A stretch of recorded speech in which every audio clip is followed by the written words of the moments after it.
Olá, pessoal! Bom dia, boa tarde, boa noite. Como é que vocês estão? Como é que chegam aqui hoje para assistir mais esse vídeo da Quinta de Luz Digital que a gente prepara com tanto amor, com tanto carinho para vocês? Espero que bem, dentro do que seja possível para cada um. Espero que estejam nas suas jornadas da melhor maneira possível.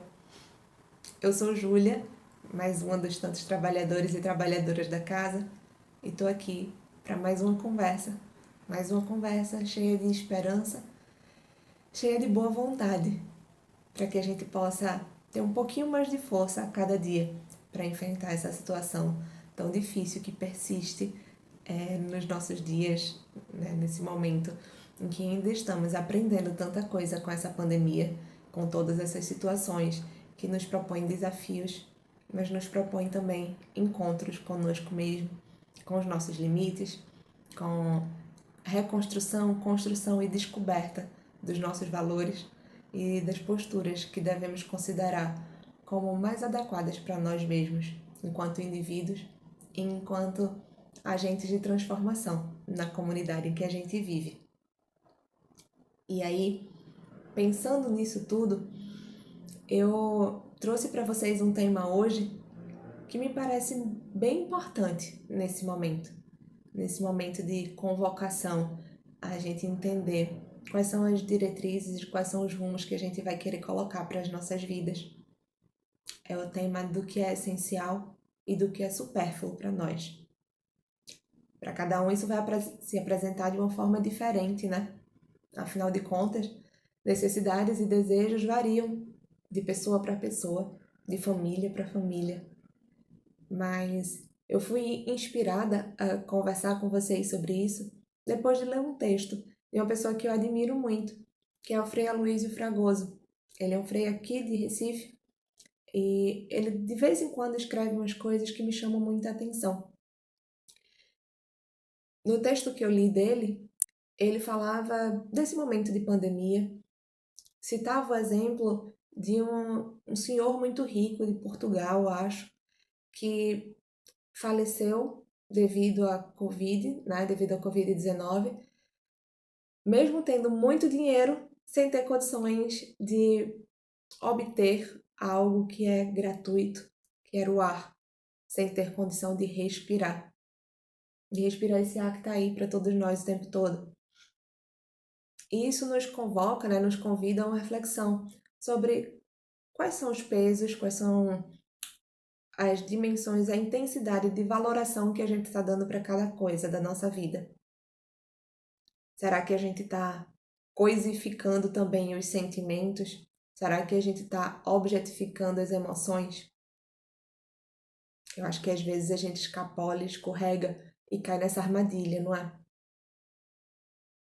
Todos nós temos desejos, todos nós temos vontades. Isso é natural da gente, é natural do ser humano. É com isso que a gente se desafia também, que a gente redescobre outras formas de nos relacionarmos. A gente já conversou sobre isso em outros vídeos. Mas somos também seres de necessidade. E para que a gente possa usufruir dos nossos desejos, inclusive até para que a gente possa reconhecê-los, construí-los até, a gente precisa que as nossas necessidades sejam supridas.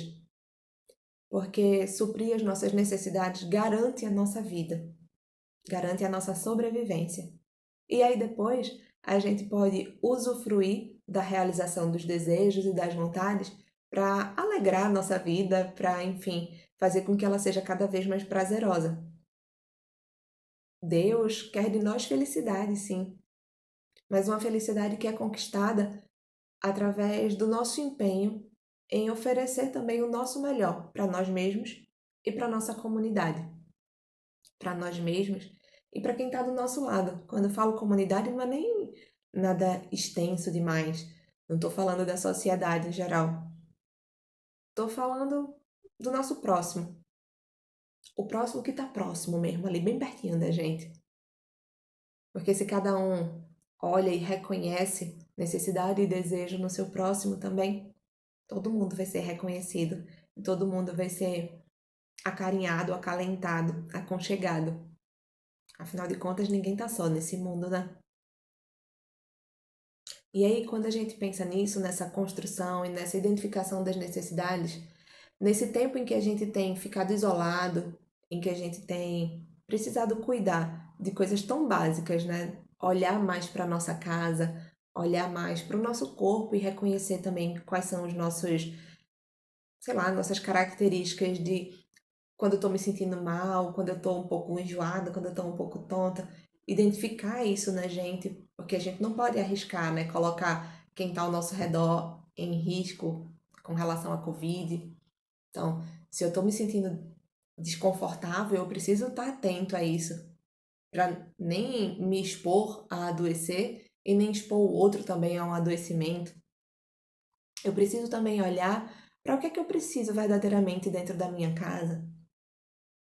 Aí, engraçado, porque de um tempo pra cá, né, final do século XX, né, desde o finalzinho assim, a gente viu uma tendência muito grande de uma cultura bem contemporânea que chama minimalismo, que é uma opção de vida, vamos dizer assim, uma filosofia de vida que faz uso de uma estética e de uma ótica, de um posicionamento diante do mundo em que as pessoas que adotam essa filosofia se utilizam de menos coisa para a sua vida mesmo. Então, são guarda-roupas reduzidos, poucos objetos em casa, poucas atividades materialmente falando, agregando coisas a si mesmo.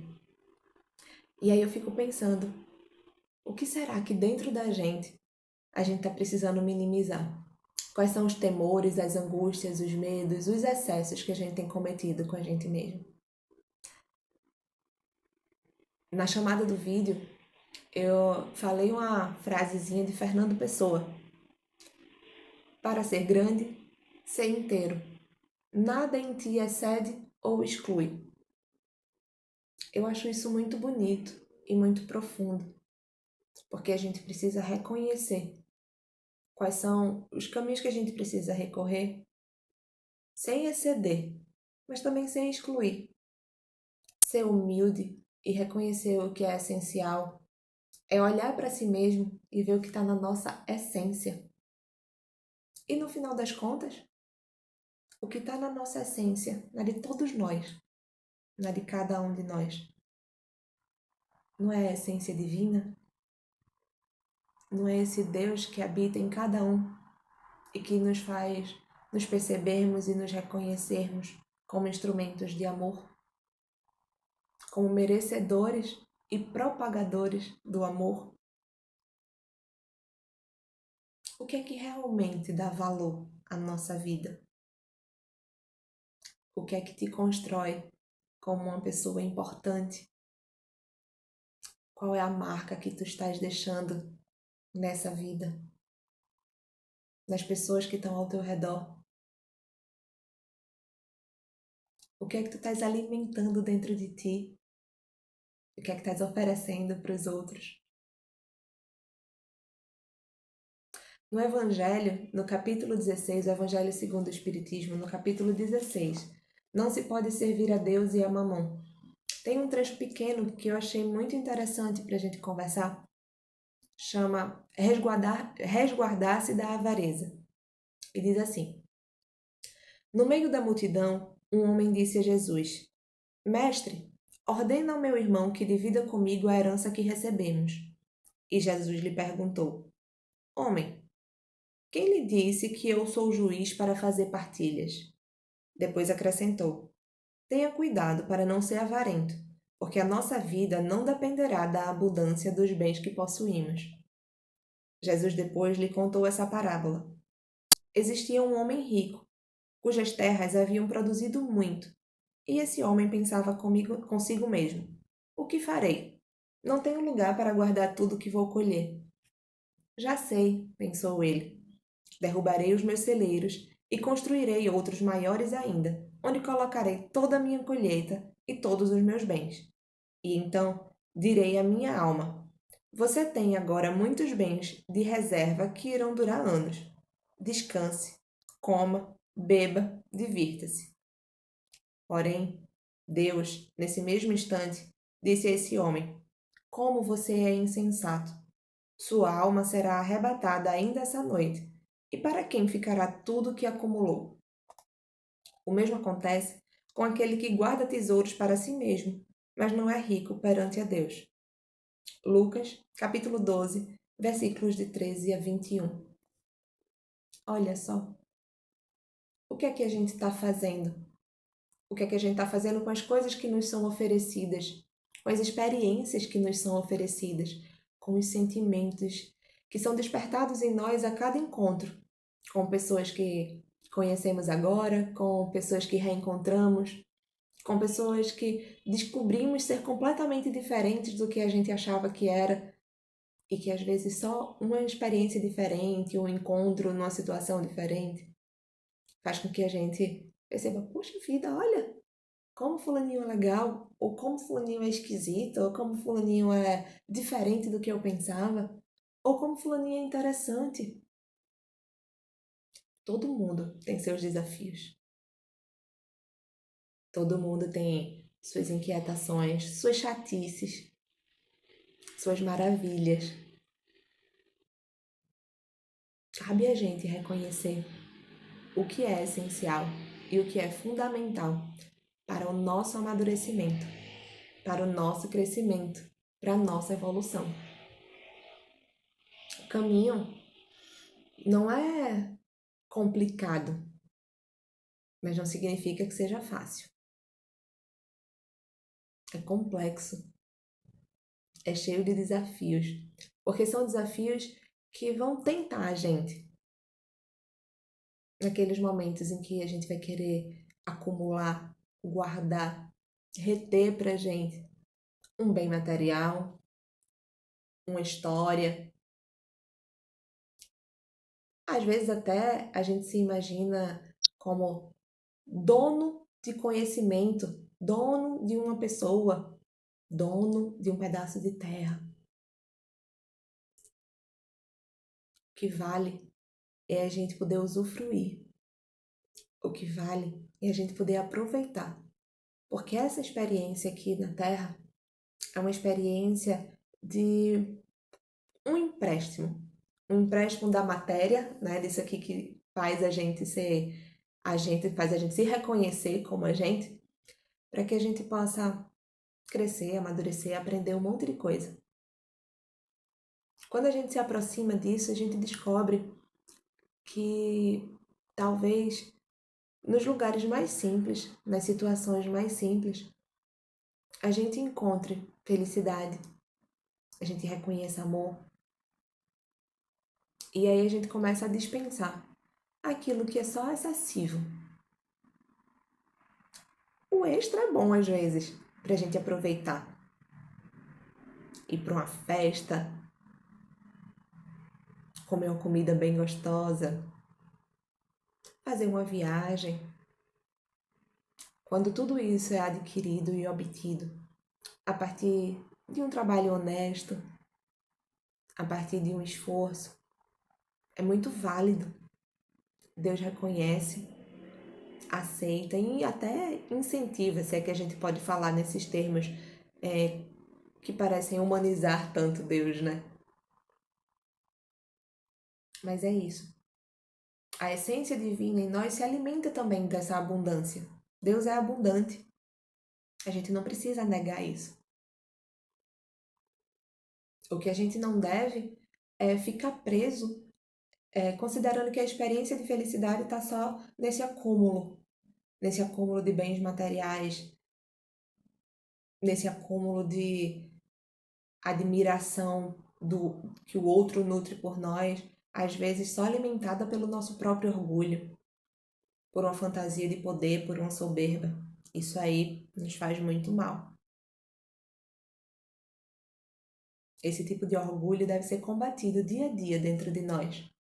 Esse tipo de vaidade deve ser combatido dia a dia dentro de nós.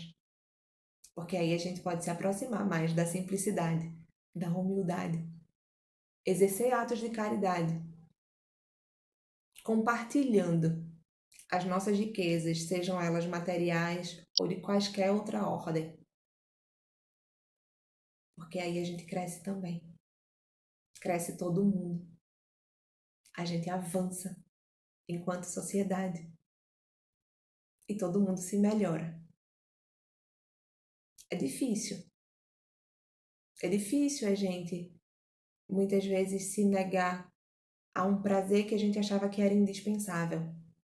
Mas aí a gente redescobre uma nova forma de viver aquilo, compartilhando ou de repente apenas transformando, mas sem necessariamente precisar colocar uma posse ou uma grade em algo que pode ser expandido, divulgado, compartilhado. Para a gente finalizar a nossa conversa de hoje, eu vou trazer para vocês um poema de Braulio Bessa. Eu já li algum cordel dele em outro vídeo, mas eu achei esse tão legal. Eu vou tentar ler da maneira correta, espero que eu consiga. Se chama As Coisas Simples da Vida.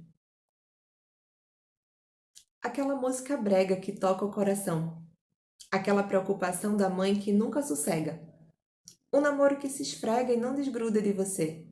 Livros pra gente ler. Chegadas e despedidas.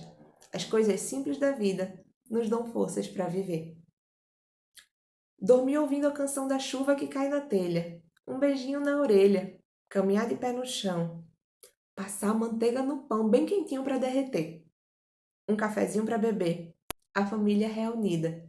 As coisas simples da vida nos dão forças para viver. Sentir aquele cheirinho da comida quase pronta. Pagar uma velha conta. Dançar sozinho no quarto. Cantar feito um passarinho.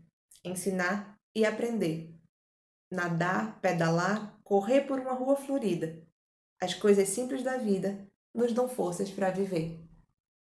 O abraço de um irmão, o cheiro da sua avó, ficar um pouquinho só, carona num caminhão, rodinhas de violão e até nada para fazer, amigos para acolher e roupas bem coloridas.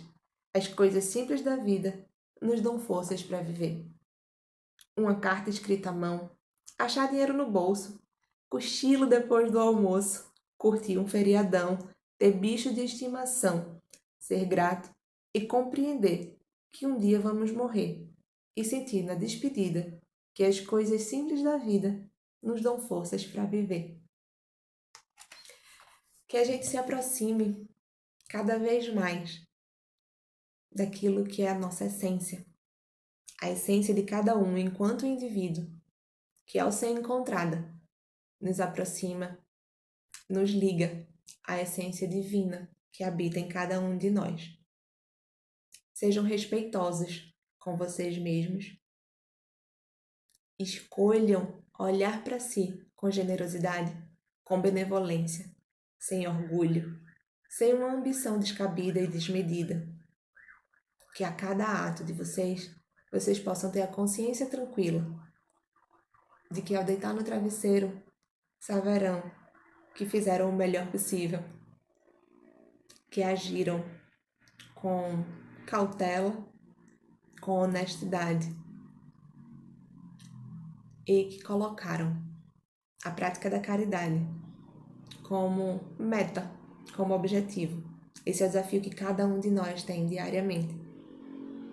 É difícil, mas é prazeroso quando a gente consegue realizá-lo.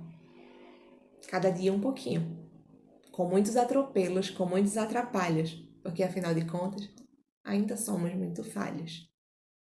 Mas é isso.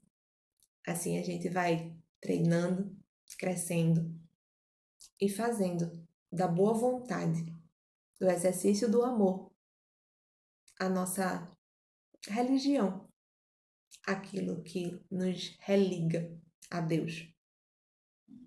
Se cuidem, fiquem bem dentro do possível.